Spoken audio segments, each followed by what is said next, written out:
Denver 7 Investigates is keeping tabs on an apartment complex notoriously connected to a Venezuelan gang takeover last year. Well, now a Denver judge is ordering CBZ Management to turn over all records related to how it's run several of its properties in Colorado.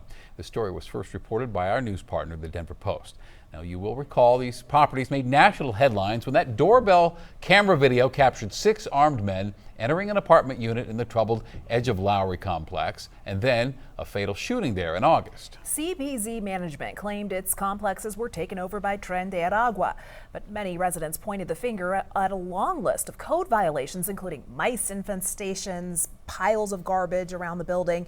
And Monday's ruling is the latest blow against the management company. All right, our consumer investigator Jacqueline Allen in the studio tonight with how this move hopes to hold the company accountable. Right, state investigators have been trying to get records from this company for almost a year now, but CBZ has been fighting it in court. Now, a Denver district judge makes it very clear in this latest order, CBZ Management needs to give up those records and soon, writing their refusal is not a good faith dispute over the law. It is non-compliance, plain and simple. And tonight, Colorado Attorney General Phil Weiser agrees. His office sent me this statement saying, in part, companies that stonewall the AG's office will be held accountable. We will follow this investigation into CBZ to where the evidence leads and continue to enforce the law. So what does all of this mean? Well, we know that the AG has been trying to find out more about those reports of unsafe living conditions in CBZ's multiple apartment buildings, as well as some deceptive business practices. And we've also been covering cases against CBZ Management in Denver and Aurora.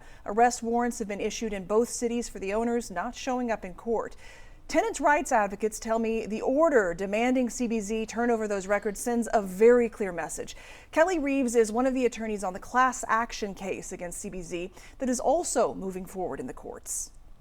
What does this order mean for CBZ Management? This order is a win for tenants' rights in Colorado. This is the court clearing the way for the Attorney General to enforce tenants' rights, to wield the power that the legislature gave to the Attorney General.